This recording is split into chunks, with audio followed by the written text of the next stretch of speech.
Oke, baik, kita mulai dengan database security. Mohon maaf sebentar. Ini tablet saya belum saya hubungkan ya supaya bisa coret-coret. Sebentar, mana yang Oke, baik. Ini kalau di dalam cycle-nya ya, kita masih terkait dengan secure coding ya, udah mulai ke sana, pengujian dan lain sebagainya. Ini menjadi bagian dari software security karena ini dia, karena salah satu bagian dari aplikasi sekarang banyak yang menggunakan database ya. Jadi kalau kita lihat memang banyak kesalahan-kesalahan sekarang. Ini saya ambil contoh saja, mulailah banyak ya, issues terkait dengan kebocoran database ya. Kebocoran database. Memang permasalahannya tidak selalu terkait dengan database-nya sendiri ya per se ya dari sistem database-nya, tapi lebih ke arah aplikasinya ya, boleh jadi seperti itu ya. Tapi nanti kita lihat ya, sebetulnya ya kalau kita bisa kategorikan ya ini juga masuk masalah database security ya. Ya. Ini ini hanya satu contoh kasus. Setiap hari kita menerima data seperti ini gitu ya. Kemudian kalau kita bicara tentang meme gitu ya, meme atau bodorannya ini biasa ya, komik ya terkait dengan database security. Nah ini ada ceritanya. Hi, this is your son's school. We're having some computer trouble. Kata si ibunya nih, oh dear, did he break something? Terus kata yang di sana, in a way. Gitu ya. Terus kata yang di sana, did you really name your son Robert? Terus tanda petik, kurung buka ya ini ya. Namanya ini gitu ya, namanya Robert, tanda petik, kurung buka, titik koma, drop, table, student, petik, ini dash. Oh yes, katanya, little Bobby Tables, we call him, ya. Dikasih namanya itu Robert. Ya. Terus kata di sana, well, we've lost this year's student record. I hope you're happy. Kata si mana, maknya juga, and I hope you've learned to sanitize your database inputs. Gitu ya. Jadi inilah yang salah satu contoh lawan terkait dengan SQL injection ya. Jadi ya inilah ya. Kalau kita lihat itu ya yang kayak gini ini kan perintah-perintah SQL ya. Gitu. Ya suatu saat sih ada orang yang iseng ya ngasih nama anaknya kayak gini ya. Nggak ada lah ya kali yang nama ngasih anak namanya. Ya. Oh, dan kalau kita lihat sistem database, ya itu tetap ya masalah bermasalahnya ini baru-baru ini contoh beberapa bulan yang lalu ya. Jadi ada masalah di Oracle, ini sistem database Oracle ya. Oracle Critical Patch Update Advisory Juli 2022 ya. Jadi ini dibayangkan ya. Jadi ini baru-baru ini juga ada masalah terkait dengan teknologinya sendiri ya dari sistem database-nya sendiri, sistem Oracle-nya sendiri. Kalau kita menggunakan database yang lain tentu saja tidak ada hubungannya gitu ya. Tapi ya begitulah ya. Jadi ini untuk mengatakan bahwa database itu memang banyak bermasalah. Ini salah satu contohnya ini saya nggak capture yang ya dari mulai dulu ya karena ini kuliahnya baru-baru ini ya yang terkait dengan software security baru 10 tahun lah ya. Jadi kita kalau ini belum sampai ini 20 tahun yang lalu ya. 20 tahun lalu udah seperti ini ya. Tentu saja kalau ke belakang selalu ada ya 2002, 2003, 2004, 2005, 2006 dan seterusnya sampai yang tadi ya 2022 ini masih ada juga. Dan kalau kita lihat sebenarnya juga kita bisa lihat di database CVE gitu misalnya yang terkait dengan SQL injection gitu ya nanti akan banyak deh database-nya. Akan banyak apa hasilnya ya. Oke.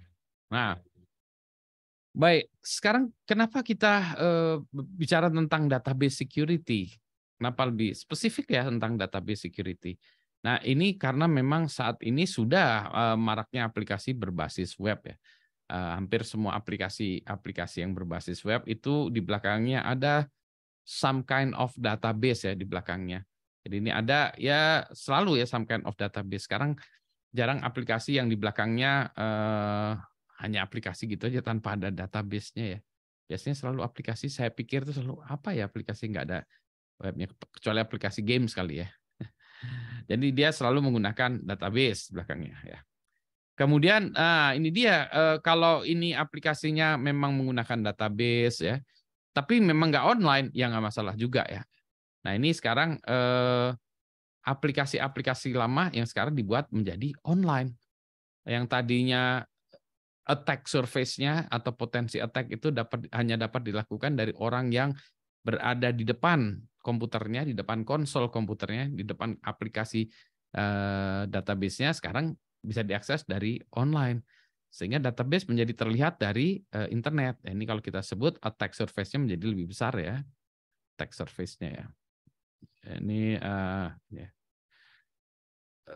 ya jangan disalah juga ya, aplikasi offline juga memang masih memiliki database, ada juga masih aplikasi-aplikasi yang offline, tapi ini potensi penyerangnya hanya dari dalam atau ya maksudnya pengguna setempat ya, maksudnya bukan dari internet ya.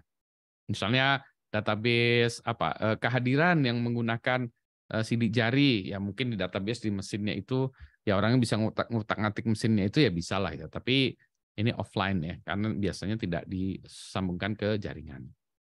Jadi ini ya. Nah, kalau kita lihat ya tadi ya, kalau dulu ini kalau kita sebagai user di sini, database di belakang gitu ya. Maka di sini tuh physically kita dibatasi oleh si teller ya, agen teller.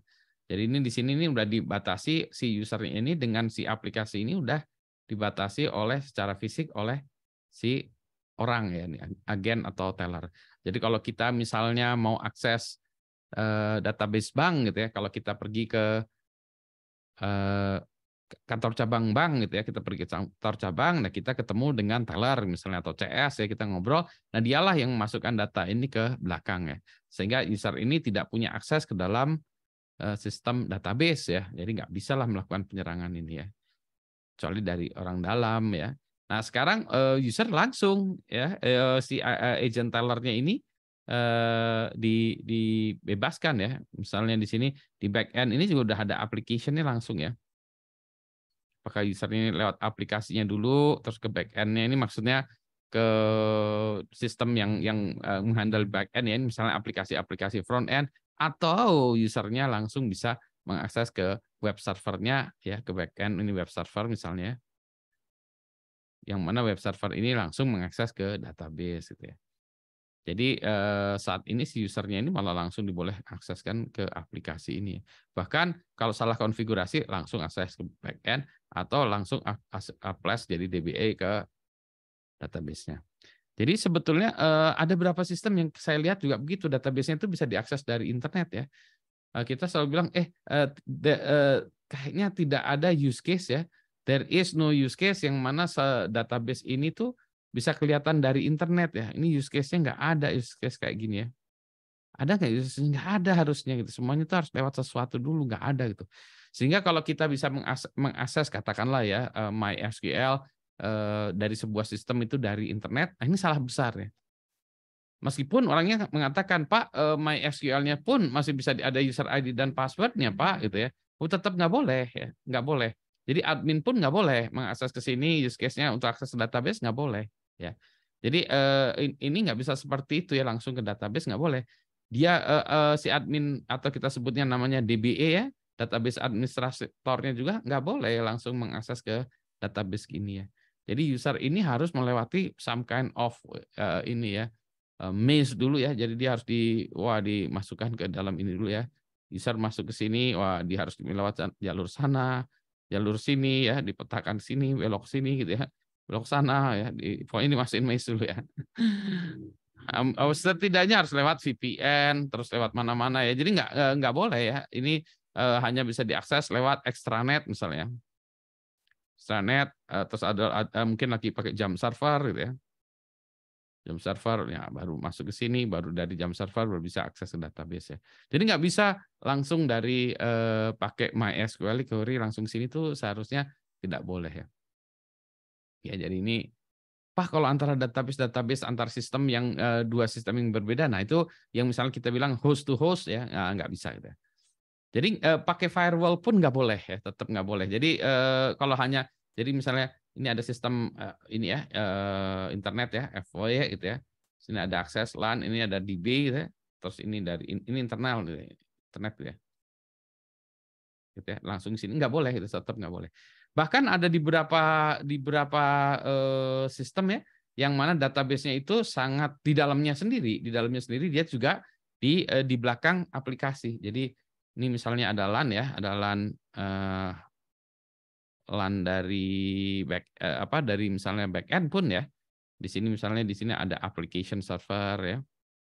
Misalnya aplikasinya misalnya web based atau tidak web based gitu ya. Misalnya application servernya seperti itu.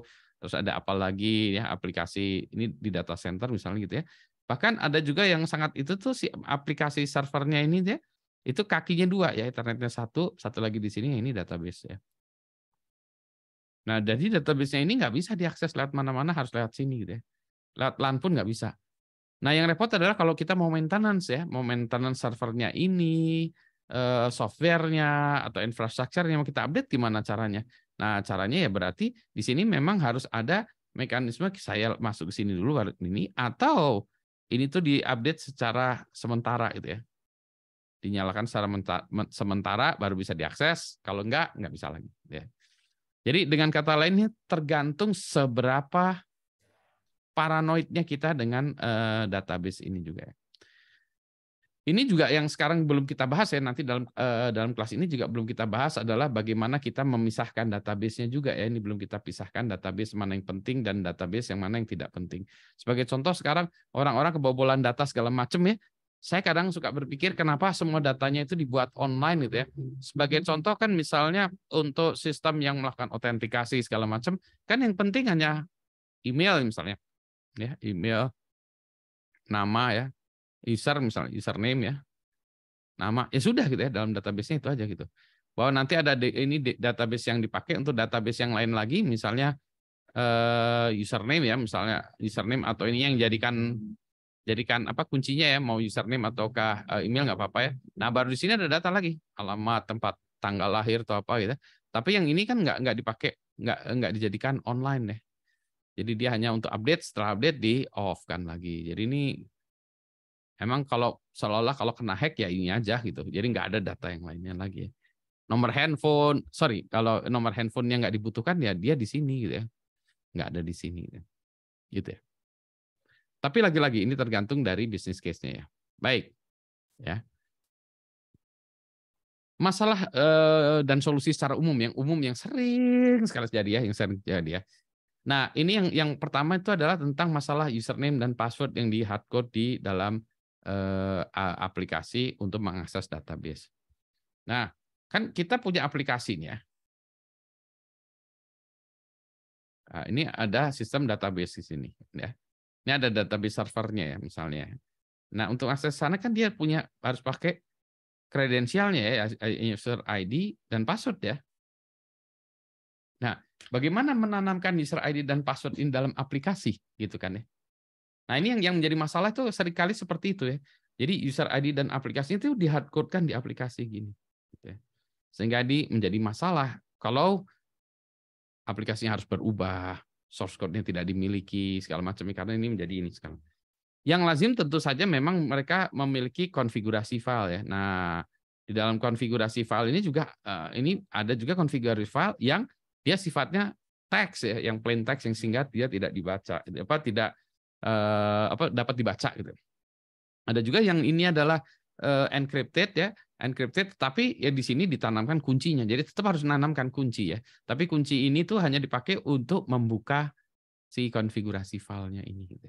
Dan seterusnya ada yang konfigurasi filenya lewat jaringan dan lain sebagainya. Yang intinya adalah di dalam ini tuh tidak ada tidak ada user ID dan passwordnya ini. Mungkin ada kunci untuk membuka konfigurasinya, tapi tidak ada langsung di situ, tidak ada user ID password yang ada di dalam database ini, gitu ya. Nah, ini memang masih tricky ya, kalau kita dianggap sebagai pengembang masih tricky ya. Itu satu ya, yang jadi bingung caranya. Yang kedua, nah penggunaan username dan password bawaan default password. Nah, ini yang sering terjadi. Kita baru install sistem terus kita buat ini dulu ya, prototyping dulu. Ini aplikasinya kita buat prototyping. User ID-nya apa ya? Root, passwordnya root gitu ya. Atau user ID-nya apa? Admin ya. Passwordnya admin. Nanti dulu lah. Ini kan kita coba-coba dulu lah ya. Nanti di ini ya. Atau usernya admin, usernya SA, bawaannya SA atau Oracle atau misalnya passwordnya Oracle atau apapun lah ya yang bawaan gitu ya.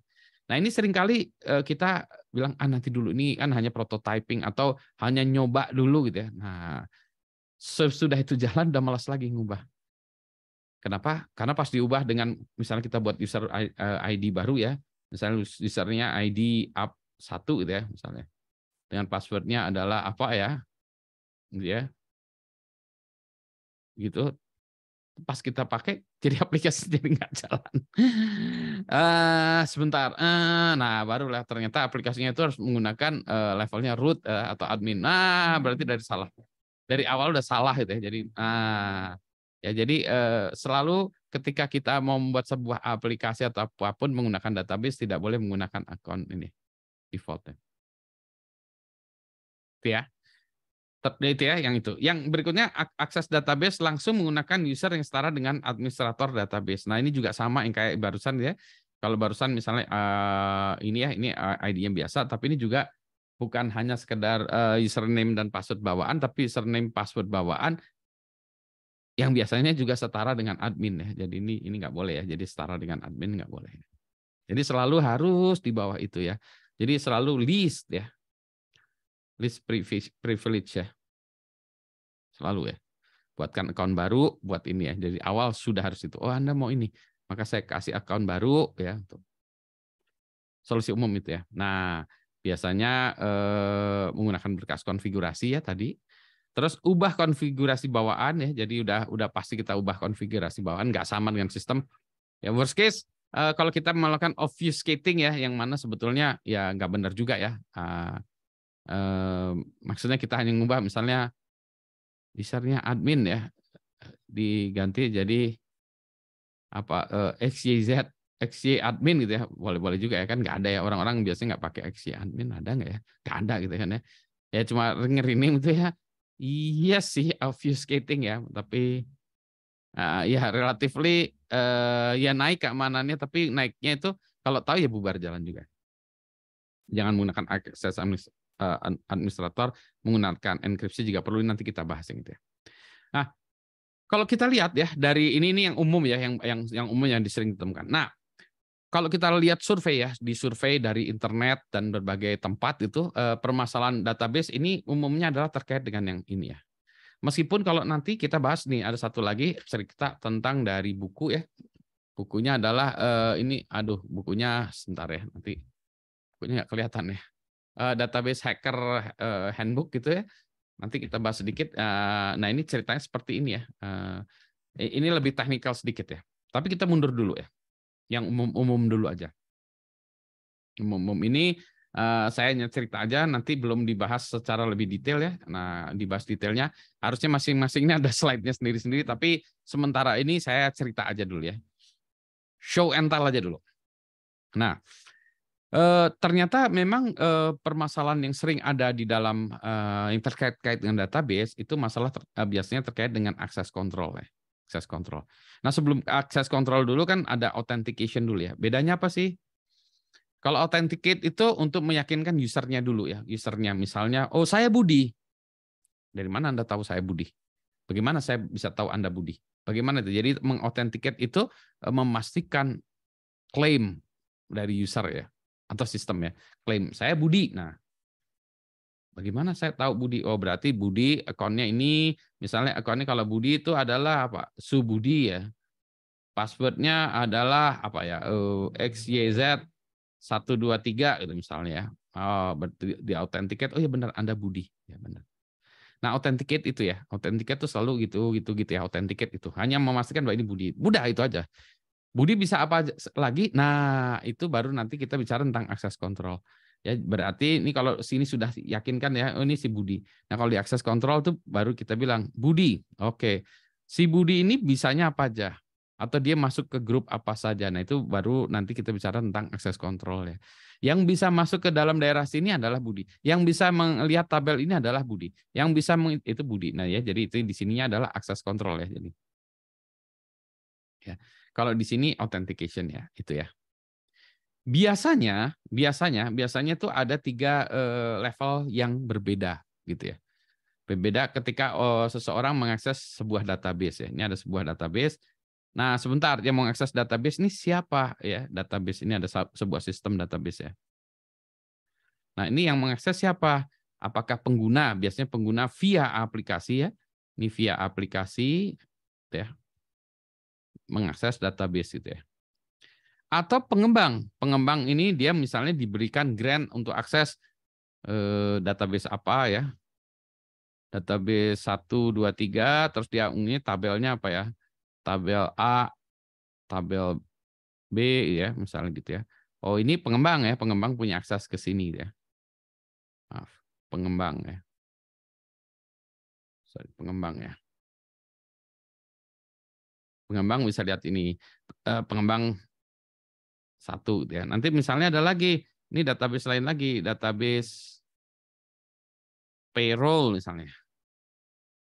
Ya, ini misalnya di sini adalah pengembang 2 ya.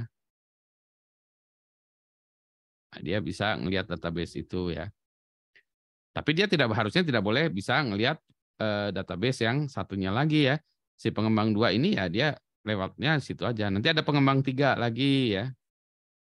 Pengembang 3 dia bisa lihat apa misalnya tabel apa ya, tabel X, Y, Z atau apa gitu ya.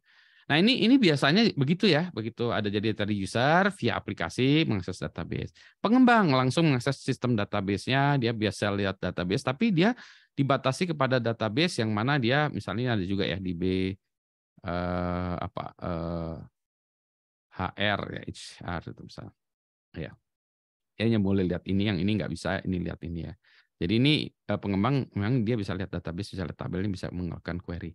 Nah, ada satu lagi adalah DBA ya. DBA ini adalah database administrator, dia yang mengelola sistem database-nya, DBA-nya ya. Jadi dia yang mengelola database ini semua gitu ya. Dia yang menginstall, mengupdate software-nya ya, database administrator, dia yang mengupdate ininya sistemnya. Tapi dia bisa. Nah, ini dia. Bisakah dia melihat database 1, 2, 3? Nah, tergantung dari konfigurasinya. Umumnya kalau dulu ya saya nggak tahu sistem-sistem yang sekarang apakah sudah semakin canggihnya gitu ya. Si DB ini bisa ngelihat database 1, 2, 3, bisa lihat tabel ini, bisa lihat tabel ini. Dia levelnya root ya, dia bisa root secara database ini ya. Dia bisa ngelihat ini, dia bisa ngelihat ini, dia bisa nge-setup kan segala macam gitu ya. Dia yang memberikan grant ke pengembang 1. Oh, pengembang 1, kamu boleh lihat database 1, 2, 3 nih si DBA-nya ini ya.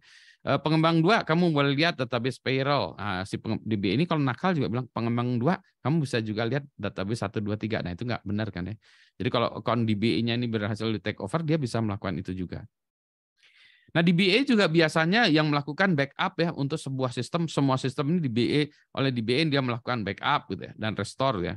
Nah, ini keseluruhan database sistemnya ini. Misalnya kalau yang misalnya Oracle gitu ya, Oracle-nya dia melakukan maintenance si Oracle-nya ini dan seterusnya gitu ya. Jadi satu database bisa digunakan berbagai aplikasi di dalamnya berbagai ya. Jadi ini si DBA-nya ini. Jadi biasanya seperti itu ya. Dipilah-pilah.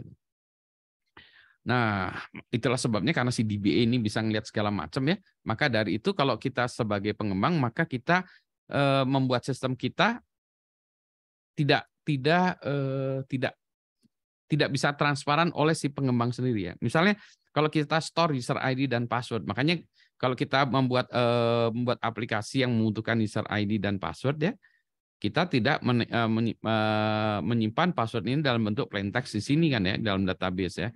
Karena apa? Karena nanti si pengembang ini bisa ngelihat, oh Pak, saya kan pengembangannya ya. Tapi DBA juga bisa ngelihat gitu ya. Maka yang disimpan dalam password di dalam field password adalah biasanya hash ya, hash password ya.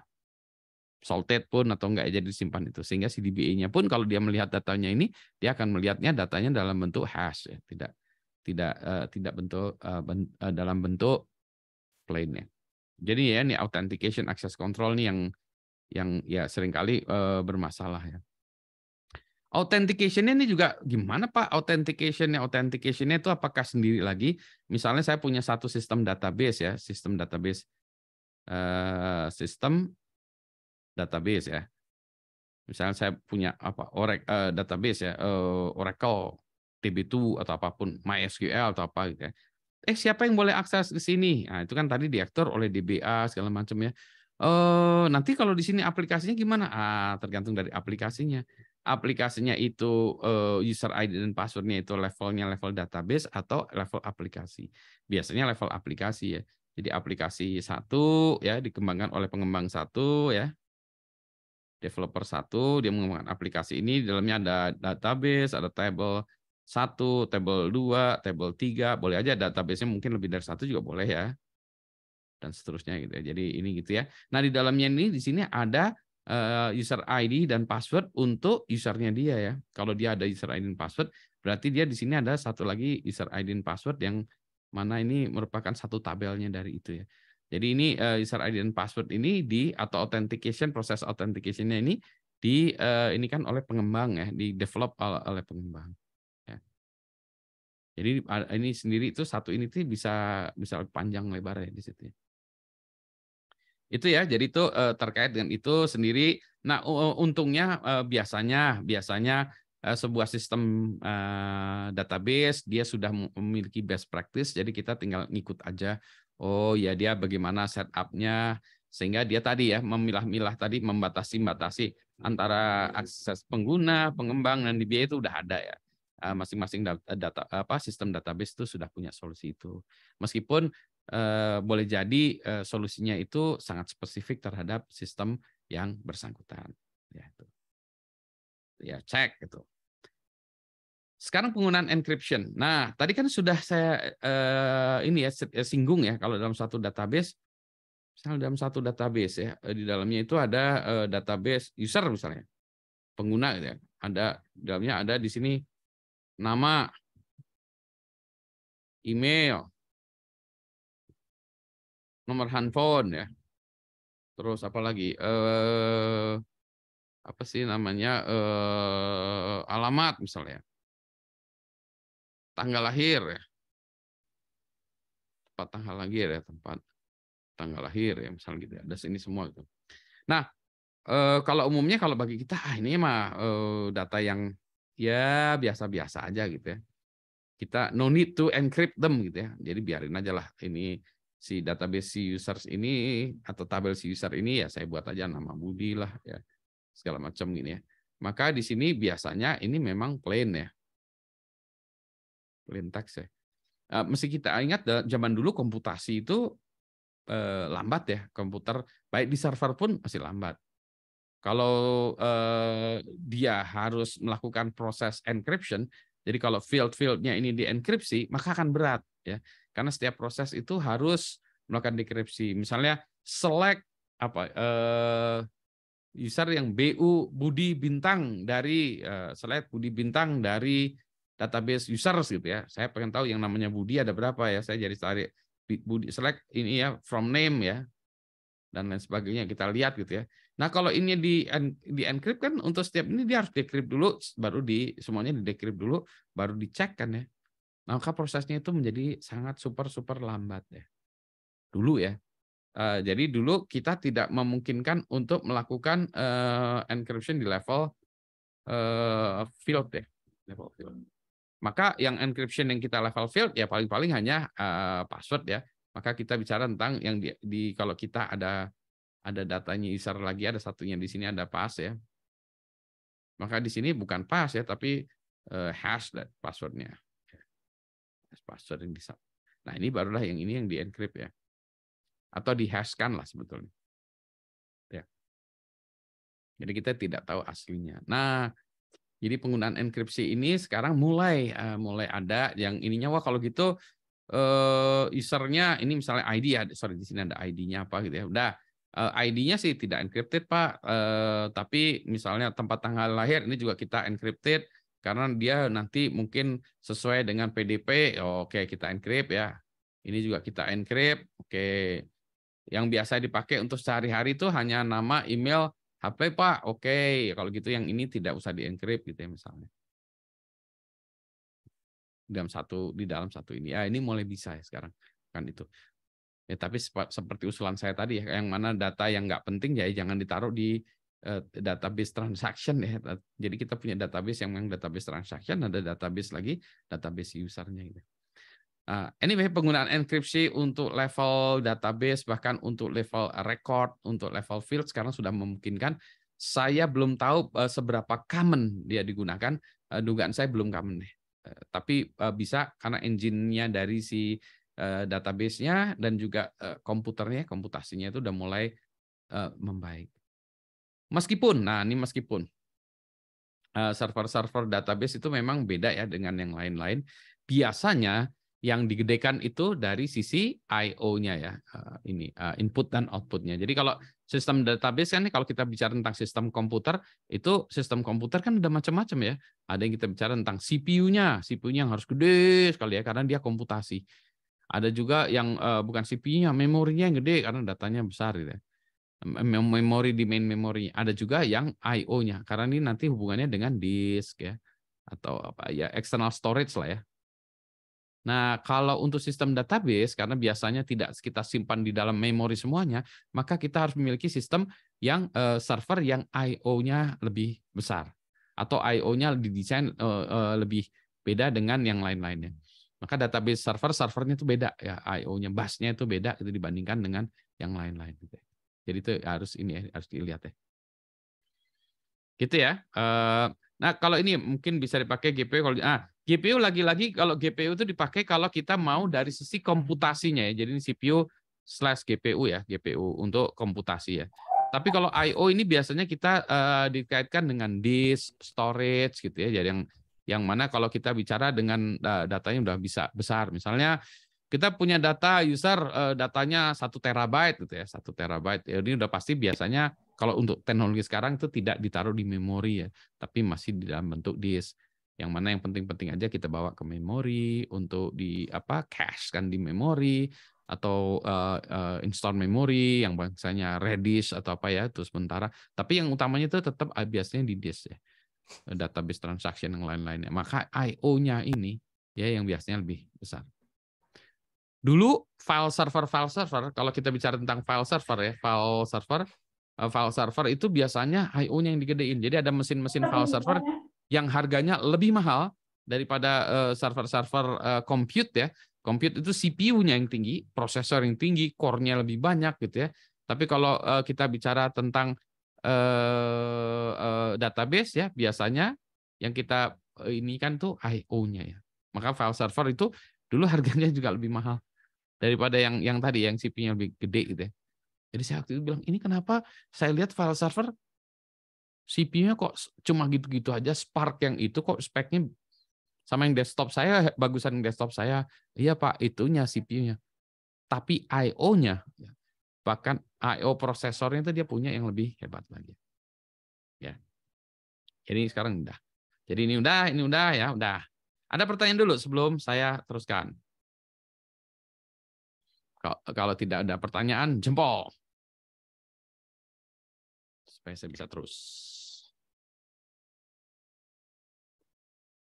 Oke. Oke ya. Nah, sekarang kita permasalahan lagi maju ya. Ini udah. Sekarang kita bicara tentang backup and restore. GPU ukurannya kecil, jadi untuk proses banyak tabelnya kurang enak. Iya, biasanya gitu ya. GPU. Meskipun GPU sekarang udah ya ukurannya giga ya, 26 giga, tapi masih tetap kecil dibandingkan database yang misalnya 1 terabyte gitu-gitu. Backup and restore. Nah, kita bicara tentang backup and restore ya. Backup and restore ini, nah tadi kalau saya punya sebuah sistem database ya, sebuah sistem ya, ini bukan ini ya, sistem database. Katakanlah misalnya tadi kita beli Oracle atau DB2 ya, DB2 atau apalah ya gitu, atau yang macam-macam yang lain lagi deh. Nah, biasanya dia kalau dilihat dari sistem ya, dari sistem misalnya ini saya pasang di satu tempat ya, ini macam-macam formatnya. Ada yang di dalam sistem ini dia itu kalau saya lihat ya, dia dimintakan, mari saya set up satu disk atau satu partition yang untuk si database ini. Jadi dia punya file system sendiri atau partition sendiri gitu ya. Yang mana kalau dilihat dari sisi OS, ini satu file gede atau satu partition besar. Ya. Jadi kalau kita lihat ini satu file besar ya. Besar di dalamnya itu sebenarnya ada DB segala macam, tapi kalau dilihat dari OS dilihatnya cuma satu file besar atau satu partisi ya. Partisi.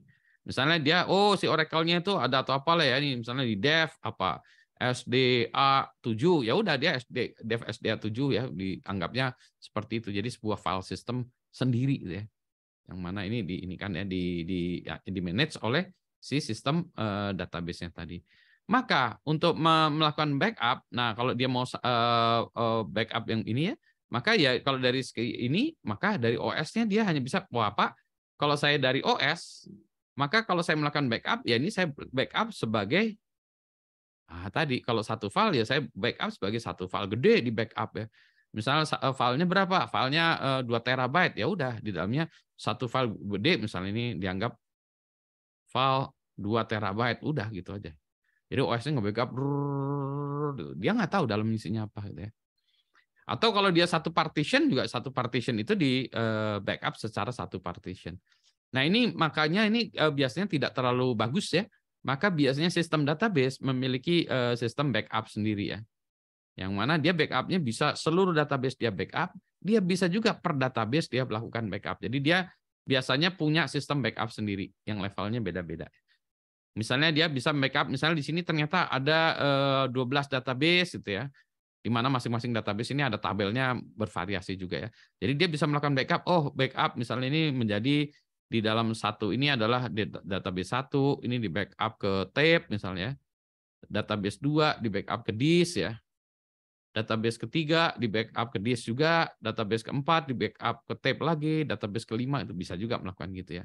Jadi dia bisa lebih granularity-nya lebih tinggi karena dia lebih mengerti. Nah, tapi berarti problemnya ya berarti kita harus ini menggunakan sistem backup bawaan ya, bawaan dari si sistem database-nya itu. Nah, itu ya, jadi seperti itu. Nah, repotnya adalah kalau kita melakukan misalnya tadi ya, melakukan backup dengan OS tadi 2 terabyte kita backup. Wah, terus misalnya suatu saat, wah sistemnya kacau, korup atau apa gitu. Oke, nggak masalah ya, ini backup-nya ini ya. Maka backup ini kita load lagi ke dalam sistem database gitu ya. Tentu saja yang baru-barunya mungkin hilang gitu ya. Nah, tapi kalau kita dari kacamata OS, kita nggak tahu, there is no way we can verify gitu ya levelnya ini kecuali dari level si file sistemnya tadi. Nah, ini makanya biasanya nggak terlalu bagus ya kayak gini gitu ya. Maka biasanya ya kalau gitu ada backup dari bawaan dari sistemnya. Nah bawaannya itu ada tentu saja yang levelnya gede, ada yang juga yang misalnya di dump database-nya itu biasanya lambat ya, kayak MySQL dump segala macam itu dibuat database-nya itu di dump sebetulnya ya, dalam bentuk teksnya atau apalah ya nanti supaya bisa di entry lagi. Nah, ini biasanya lebih lambat ya kalau database-nya gede, maka harus ada backup yang sistemnya biner lah ya, biner dia nge-backupnya levelnya biner supaya lebih cepat ya.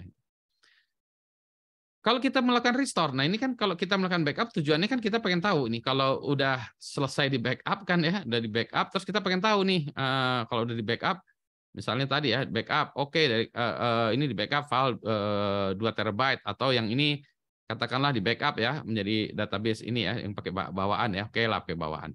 Bagaimana saya tahu bahwa backupnya udah benar?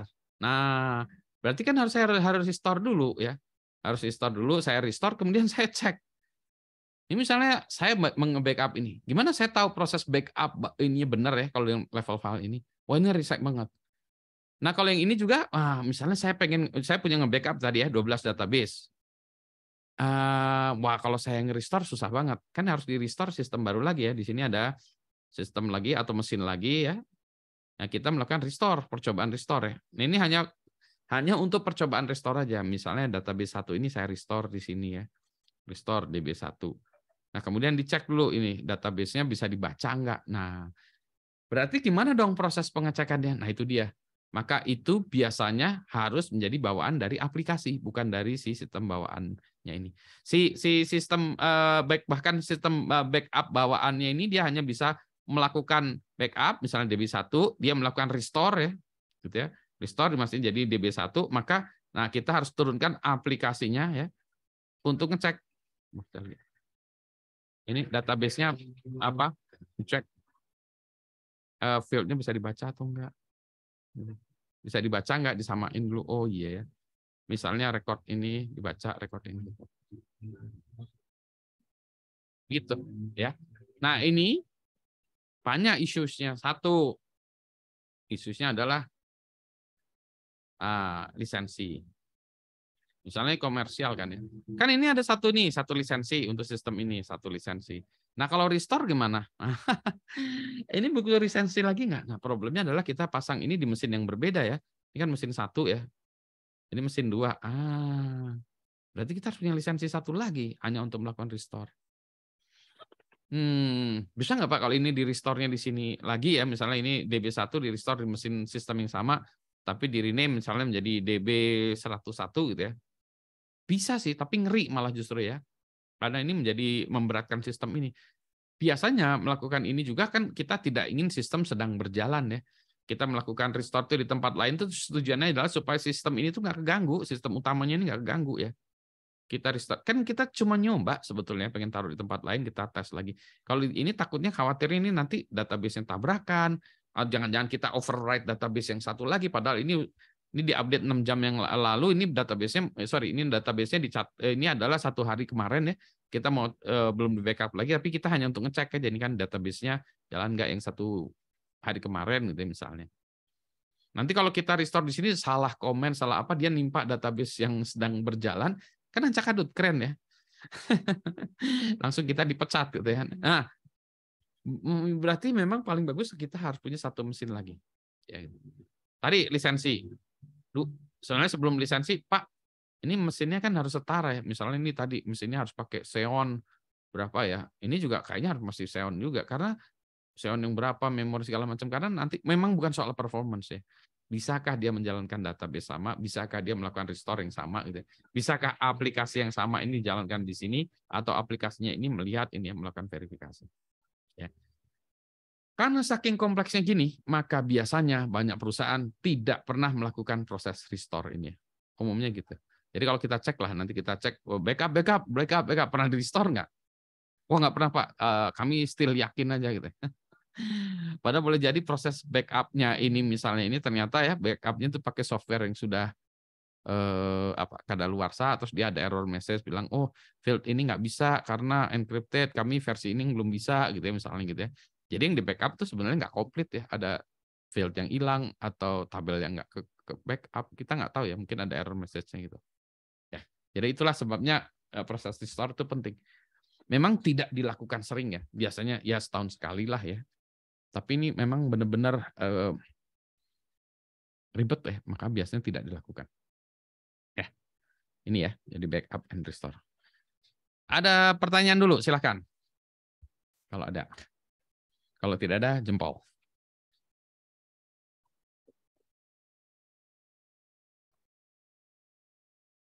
Silahkan ya. Ntar saya lihat dulu, ini ada pertanyaan lagi. Iya, susah ini. Iya, emang restore itu emang susah. Ya, emang susah nih restore. Ini kalau dari pengalaman kami juga dari klien-klien yang ada gitu ya, hanya klien yang inilah ya, yang inilah memang prominent atau hebat lah ya. Mereka yang melakukan proses pengujian restore secara rutin. Umumnya yang lain-lainnya tidak melakukan itu ya, atau tidak mau ngasih tahu kami gitu ya. Jadi memang susah ya. Jadi ini ya udah ya backup. Sebagian besar melakukan, sebagian besar tidak, masih ada juga yang enggak. Restore ini umumnya tidak. Akses kontrol, apakah network segmented bisa menjadi akses kontrol? Bagaimana penjelasannya? Iya bisa, bisa enggak. Tapi intinya kalau akses ini kan akses secara, kalau akses secara network segmentasi kan akses lewat networknya gitu ya. Tapi akses ini kan biasanya bukan hanya akses ke sistem database-nya, ini misalnya mesin database ya, aksesnya lewat networknya, ini berarti lewat LAN-nya gitu kan ya. Tapi akses juga yang dimaksud di sini ada user ID dan password juga kan ya. Ini user ID pasangannya itu boleh akses ke ini. Misalnya Budi boleh nggak akses database ini? Kalau siapa lagi? Asep boleh nggak mengakses database ini, kan berarti akses kontrol juga ya. Meskipun secara LAN dia boleh akses, tapi kan belum tentu bisa ya. Budi boleh mengakses database itu, tapi Asep tidak misalnya gitu, atau sebaliknya. Nah ini juga, jadi masih itu baru di level jaringan, tapi biasanya kurang, masih belum bisa gitu ya. Sebentar lagi, maaf, mati barusan ya, oke. Gitu ya, jadi masih belum ya. Belum cukup ya. Iya sih biasanya menjadi bagian tapi belum cukup. Jika di server ada port open database dan bisa diakses lewat konsol, itu tidak mengikuti best practice ini. Nah, jadi memang ada port database ya, port database. Tapi lagi-lagi lewat konsol tuh maksudnya konsolnya dia ngaksesnya lewat mana? Kalau konsolnya lewat internet, nah tentu saja itu dilarang, tetap dilarang ya, tetap dilarang. Jadi selalu best practice-nya itu tidak ada use case yang mana sistem database itu langsung bisa diakses dari internet, nggak ada gitu ya. Itu kemalasan admin aja, admin pengen akses ya nggak boleh. Itu database itu selalu tidak ada gitu ya. Jadi kalau melakukan konsol, konsol pun dia harus lewat mana. Jadi kalau tadi ya, misalnya katakanlah kalau kita punya satu ini ya, ada LAN ya, LAN belakang ya, LAN DC ya, data center. Di sini ada application server, application 1 ya. Nah, nanti ada application 2 ya, kan ada macam-macam ya. Ada application banyak lagi deh. Nah, sekarang sistem database-nya di mana? Yang bagus tentu saja sistem database-nya untuk aplikasi 1 di sini ya. Tapi ini tuh nggak banyak yang melakukan gini ya, karena susah memanage ini kan gitu tadi ya. Nah, yang sering terjadi tuh database satunya nggak di sini, tapi database satunya di sini juga ya gitu.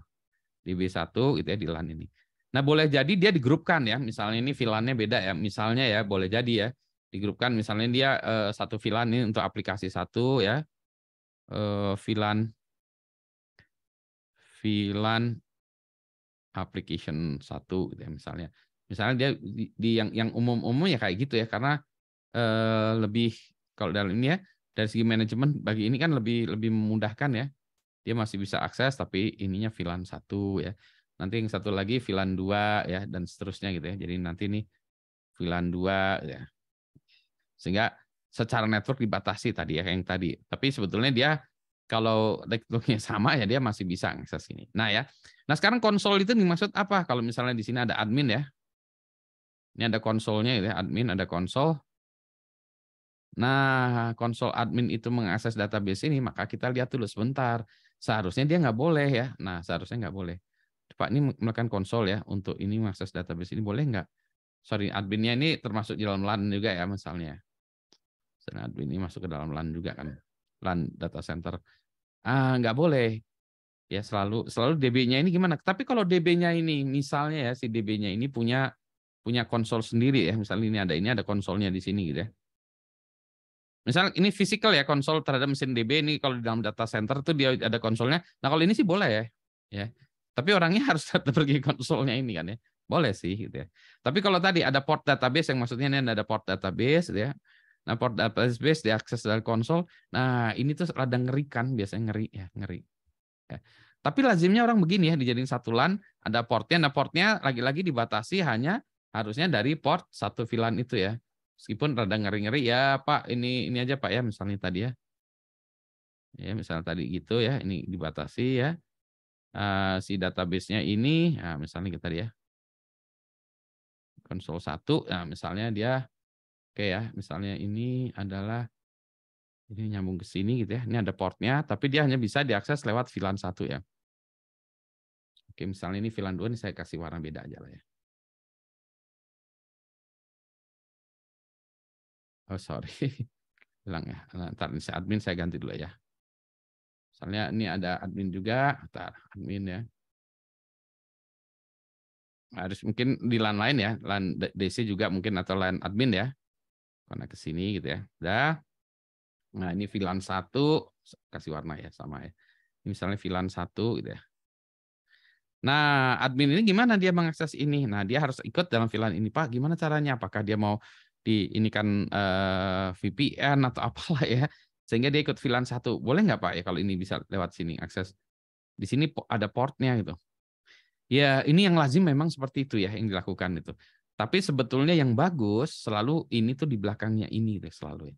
Tapi ini ribet banget ya. Jadi yang orang yang lakukan banyak kan seperti ini. Ya, jadi ini adminnya mengakses ini ya. Tapi kalau ini diakses lewat cara lain ya, misalnya ada orang lagi ya, ada apa ya aplikasi aplikasi 2 lah ya ini beda VLAN ya. VLAN 2 nggak akan bisa ngelihat port ini ya karena VLAN-nya beda ya, nggak bisa lihat port ini gitu. Ya. Jadi itu jawabannya itu memang umumnya masih seperti ini gitu ya. Tapi seharusnya kalau kita ini ya sangat aplikasi yang agak sedikit paranoid ya ini dia di sini deh. Kalau di sini kan berarti dia nggak ada portnya ke depan sini nggak akan kelihatan. Dia harus masuk ke servernya ini baru kita bisa lihat ya. Atau kalau yang ada juga ya ada orang-orang juga yang ya itu tadi ya di sini tuh memang ada ininya. Ini ada di sini ada kabelnya tapi kalau dipakai hanya untuk update ya. Pas diupdate colokin ke mesin database tank gitu. Oke, kita update softwarenya, update segala macam gitu-gitu ya. Udah selesai cabut lagi ya, udah kakinya gitu. Bisa gitu juga ya. Jadi ini kalau orang mau paranoid dan ini ya kalau orang mau ngejebol masih bisa ya, tapi dia harus ngejebol mesin server ini dulu baru dia ngejebol belakangnya. Ya. Baik, berarti memaksimalkan ACL-nya ya. ACL-nya tadi ya, ACL bisa lewat ACL ACL jaringannya secara jaringan, ACL secara aplikasi, ACL secara database juga. Ya. Gitu ya. Jadi mudah-mudahan menjawab pertanyaan-pertanyaan tersebut. Ada lagi, silakan kalau ada pertanyaan sebelum saya masuk lagi ke berikutnya lagi. Oke.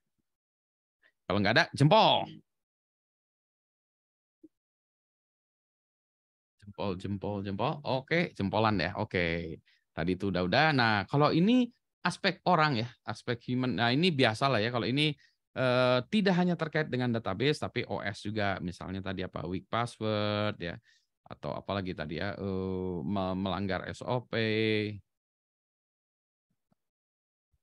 lupa gitu ya, lalai gitu ya. Ya ini memang biasa lah ya.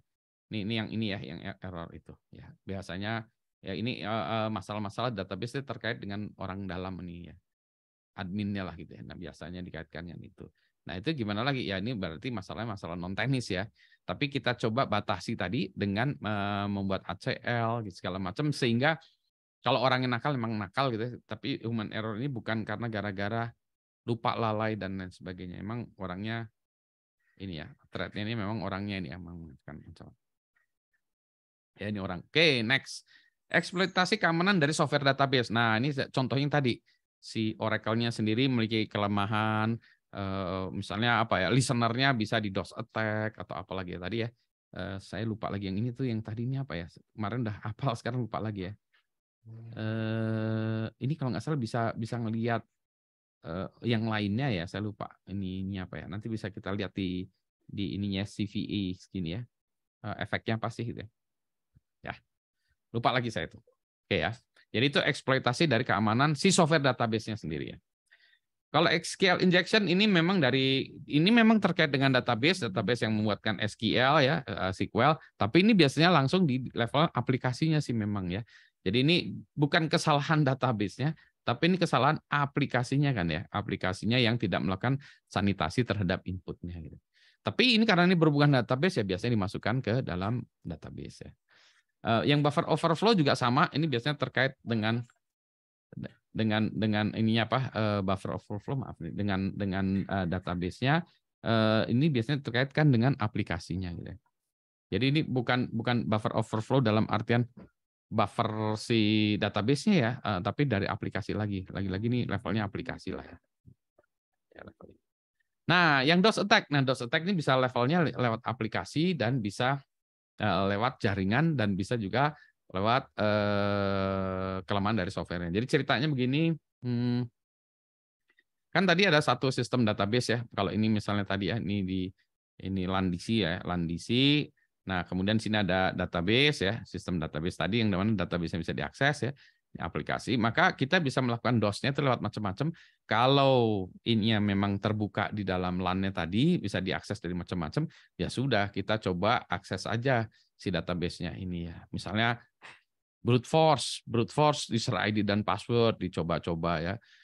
Atau portnya kita buat portnya banyak, di-connect banyak gitu ya. Jadi ini secara network ya, secara jaringan bisa kita attack di DOS secara network lah ya bisa itu. Sehingga dia sibuk melayani attack ini dan sehingga dia tidak bisa melayani si aplikasinya ini karena yang ininya lebih banyak ya lewat aplikasinya gitu ya. Itu dari sisi itu. Ada juga yang DOS attack-nya itu lewat aplikasi sebetulnya sih. Aplikasinya ini diminta melakukan query yang bertubi-tubi ke dalam database-nya.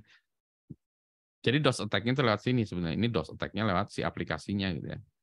Yang mana DOS attack-nya nih sebetulnya yang di attack tuh aplikasinya, tapi aplikasinya melakukan query terhadap database. Jadi si database-nya kena beban dari attack itu juga ya.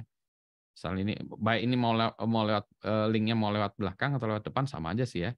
Kalau dia lewat belakang pun dia si ininya di DOS attack, si attack-nya itu akan mengenerate traffic yang besar ke database-nya ini, mengquery database itu. Maka banyak orang itu ya yang selain tadi ya kan orang-orang SQL injection ini tujuannya untuk menginjekkan sesuatu gitu ya. Tapi ada juga orang yang lain, sebentar, saya cari ya query apa ya. Query apa yang paling berat untuk si aplikasi slash database ini. Yang paling berat ya. Paling berat apa ya dilihatnya gitu ya. Nah, dilihat atau gimana caranya paling berat? Oh, paling gampang kita lihat yang paling lambat aja ya, paling lama ya. Paling lama itu asumsinya kan ada bottleneck di sistem dan asumsinya ini bukan hanya karena CPU-nya ya, bukan karena processing, tapi akses database-nya. Nah, query inilah yang di attack oleh orang-orang. Jadi dia melakukan simulasi dicek, query kayak gini, lama query kayak gini lama gitu. Misalnya kalau kita ada query database ya, select apa?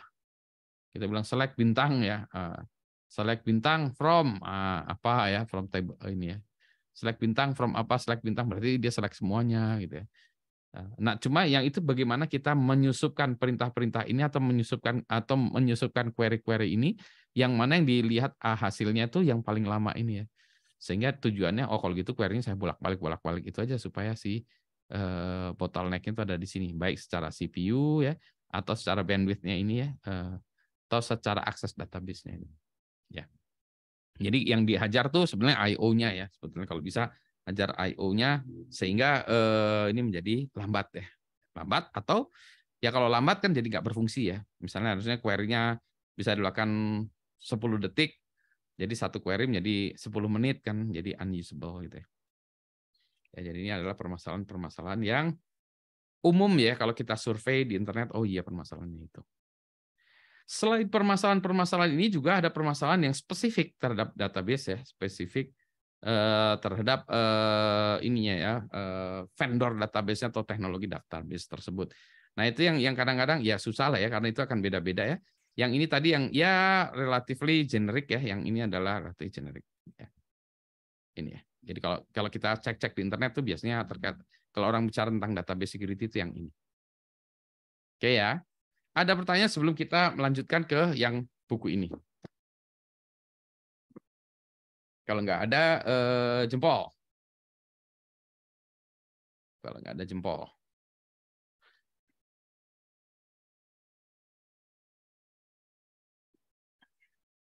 Oke ya. Baik. Sekarang kita ini bahas dulu buku ini, tapi pelan-pelan dulu ya. Ini mungkin kita nggak akan bisa bahas semuanya. Tapi kita mulai dulu dari ini dulu ya. Sebentar. Mana nih? Saya. Sebentar dulu ya. Saya tunjukkan dulu ya. Ininya adalah, nah bukunya. Bukunya adalah ini, Database Hackers Handbook Defending Database Servers. Ini bukunya udah lama ya, bukunya ini buku saya beli waktu itu lumayan mahal juga. Ini buku tahun 2005 ya. Jadi kalau kita lihat ya sudah 17 tahun ya. 17 tahun bukunya. Nah, kalau dilihat ketika itu belum banyak buku-buku yang terkait dengan database security. Jadi ini salah satu buku yang ya dulu relatively jarang ya untuk tentang database juga. Kalau kita lihat ya, dia nanti isinya adalah sebentar saya share lagi. Isinya adalah seperti ini ya. Isinya seperti ini. Nah, itu jadi dia kalau tadi generik yang tadi adalah generik seperti ini ya, umum. Nah, ini dia mencoba melakukan klasifikasi sebetulnya untuk berbagai sistem itu apa sih? Nah, misalnya unauthenticated flaws in network protocol. Jadi ada network protocol yang tidak terautentikasi. Ya, tapi ini ada juga yang terautentikasi, ini juga ada masalah juga gitu ya. Jangankan gitu, protokol yang untuk melakukan authentication-nya juga bermasalah gitu ya. Jadi itu yang kalau kita lihat ini ya, jadi flow-nya. Nanti kita lihat ini ya satu-satu. Di buku ini dia menjelaskan itu satu persatu. Ya, jadi itu ya bisa. Terus unauthenticate access to functionality. Nah, harusnya ini ada fungsi-fungsi yang fungsi-fungsi itu hanya bisa diakses kalau orangnya sudah terauthenticated gitu ya. Atau misalnya gini, melakukan shutdown server gitu ya. Jadi harusnya shutdown server mah harus admin ya atau DBA ya yang bisa melakukan shutdown ke server. Ya, jadi ini tadi ini ya. Nah, kalau ini SQL injection ya biasa lah ya. Arbitrary code execution in intrinsic SQL element ya. Ini ada yang lain-lain ya. Nanti kita lihat satu-satu. Ini privilege elevation via SQL injection. Terus local privilege elevation issue saya lupa lagi, tapi nanti kita lihat satu persatu. Jadi nanti ini kita bahas satu persatu ya. Misalnya ambil contoh yang pertama. Ya. Oh ya. Nah ini ya dari ini nanti kita sorry. Wah. Ya. Bentar ya. Nah ini ya. Nanti kita bahas satu persatu ya di buku ini. Tapi balik lagi dulu ya. Nanti ini sebentar, jam berapa nih? Oke, udah 1 jam ya. Oke, nanti yang ini kita bahas terpisah ya. Oke ya. Jadi buku ini bagus. Dia sangat dalam ya. Tapi lagi-lagi dia banyaknya theoretical ya, dan juga dia sangat spesifik. Ada beberapa bagian yang spesifik ke database tertentu. Misalnya ini adalah Oracle, IBM DB2, Informix, Sybase, MySQL,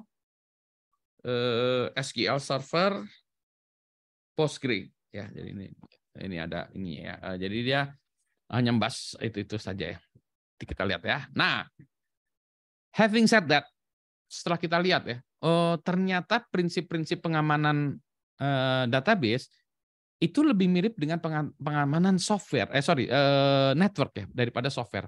Kan kita belajar ya software security itu gini-gini segala macam ya. Kita mulai dari requirement segala macam gitu. Tapi kalau ini tuh ternyata kita sistem database itu kita anggap sebagai satu dunia sendiri yang mana seperti securing a network. Nah ini ya, tapi dalam miniatur dalam database dunianya dunia database sendiri gitu ya. Jadi contoh ya pakem-pakem atau cara-cara yang sering digunakan untuk mengamankan jaringan itu juga digunakan untuk mengamankan database. Misal enforce minimum privilege ya, kalau misalnya nggak perlu pakai admin, jangan pakai admin, sama lah ya. Kalau kita di jaringan juga gitu. Kalau yang ini yang bisa mengubah routing table itu jangan admin. Kalau kita pakai login ya jangan pakai admin supaya tidak mengubah routing table gitu ya. Remove unnecessary functionality. Sama ya, misalnya satu server atau satu jaringan ya, protokol-protokol yang tidak dimanfaatkan ya nggak perlu ya. Misalnya ini ada protokol web, servernya server web, tapi ada mail server, itu di server dimatiin ya. Dari secara jaringan juga gitu, jaringannya juga ini jaringannya nggak butuh ini, nggak butuh itu, dikurangin ya. Jadi diminimal sekali gitu ya. Strict authentication and access control. Nah, ini juga sama ya. Kalau orang mau mengakses jaringan, dia dikasih boleh mendapatkan IP kalau apa ya, dan seterusnya gitu. Jadi ini kayak panduan-panduan yang mana ini lazim aja ya. Separate blocks of functionality into distinct areas. Ini areas ya. Jadi kita bisa pisahkan blok-bloknya ini ya. Kalau sama di jaringan juga gitu ya. Kita beda-bedakan. Baik kita beda LAN ya, segmen yang benar-benar beda segmen secara fisik atau pakai VLAN ya juga sama. Jadi kayak gitu-gitu ya. Enforce encryption juga sama ya. Di LAN juga yang tadinya kita di sini plain, IP version 4 plain, kemudian mulailah naik. Ada yang bisa encryption nggak? Oh iya Pak, payloadnya aja. Oke. Dari IP version 4, misalnya kita mulai naik dulu IP secure. Ya headernya sih masih jangan lah, masih nggak bisa ya. Payloadnya aja yang kita encrypt. Oke, nanti baru kita bilang IP version 6 yang ya banyak lagi ya mekanisme pengamanannya, encryption-nya gitu. Nah, ini ya kayak gini kan ya sebetulnya ini ya rule of thumb yang bisa dilakukan di dunia lain gitu. Tapi ini skala database ya. Nah, sekarang tadi akses ke dalam satu database. Nah, biasanya yang dilakukan adalah gini. Kita punya satu database ya. Ini dalam satu database yang nanti ada tabelnya. Gimana orang mengakses gini? Nah, biasanya kita misalnya namanya role based access control. Tadi Budi telah di authentication. Jadi autentikasi dulu ya kan, authentication dulu. Ya, lewat sini. Oh ya, ini Budi. Oke. Ya, saya tadi di sini Budi dan password ya. Ini kan melakukan ini saya lewat proses authentication. Sudah selesai, dia benar isi Budi authenticated. Nah, baru Budi ini role-nya apa? Baru kita tampilkan roles ya. Misalnya role-nya dia adalah dosen misalnya. Oke. Dosen dia boleh apa gitu ya. Dosen boleh apa ya. Oke ya. Nanti ada lagi misalnya tadi Asep ya. Roles-nya adalah apa? Student. Oke. Student dia bisa apa gitu ya. Jadi itu ya. Jadi user ya diberi suatu role. Jadi ini role-nya student ya. Dosen nih ya seperti itu. Misalnya ada satu lagi siapa? Tadi siapa ya? Ya ngambil ngasal gitu. Lukman atau apa gitu ya. Berarti dia student juga misalnya gitu ya. Ya udah. Ya. Student. Jadi group of student dia hanya boleh membuka ini read only misalnya gitu ya. Dan seterusnya. Misal ya ini misal gitu ya. Kalau kita beli akses ke tabelnya. Ini bukan via aplikasi ya misalnya. Misalnya usernya diberi akses ke dalam database-nya seperti ini. Nah, nanti kita mengembangkan ini database di belakangnya ini, tapi di atasnya ada aplikasi juga kita berikan seperti ini. Tapi ini dikelola oleh, nah akses kontrolnya ini dikelola oleh si sistem database-nya atau dikelola oleh aplikasinya. Biasanya oleh aplikasi. Kenapa demikian? Karena lisensi database biasanya bergantung pada jumlah user. Jadi kalau si ini ya dalam sistem yang gede lagi, sistem database yang gedenya ini sistem DB-nya ya.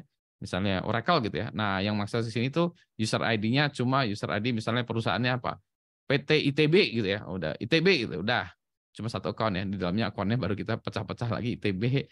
Ya, ini cuma ITB sih, tapi dia untuk tabel ini dikasih account user ID-nya misalnya aplikasi kehadiran ya. Oke, aplikasi misalnya Six ya. Oke, Six dia kasih DB ini segala macam gini-gini. Nah, nanti Six-nya di dalamnya juga ada user ID dan ininya ya, user ID dan roles-nya segala macam. Ya, intinya tapi balik lagi sebetulnya pengaturan dari sebuah akses ke dalam satu sistem database, baik database yang dikelola oleh si sistem ya atau DB-nya tadi sistem DB atau oleh aplikasi ya. Aplikasi yang di bawahnya ada database. Nah, biasanya akses kontrolnya itu yang paling gampang itu adalah role. User dipetakan pada role, role-nya kemudian ini diberikan berarti nanti akses based on role ya.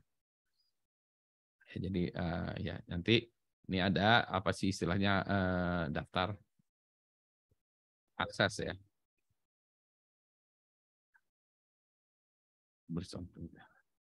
Nah, ada juga yang lain lagi ya. Yang ini yang lebih advance lagi, label based access control. Jadi ini levelnya lebih kecil lagi, level table, level kolom, level baris. Oh, ternyata bisa juga gitu. Kolom misalnya kolom user ini ya, kolomnya based on apa gitu ya. Oh, kolom bisa jadi bukan hanya satu tabel ya, dalam satu database itu atau satu tabel bisa ini, tapi bisa lebih spesifik lagi. Kolom ini bisa diakses kalau menggunakan label itu ya.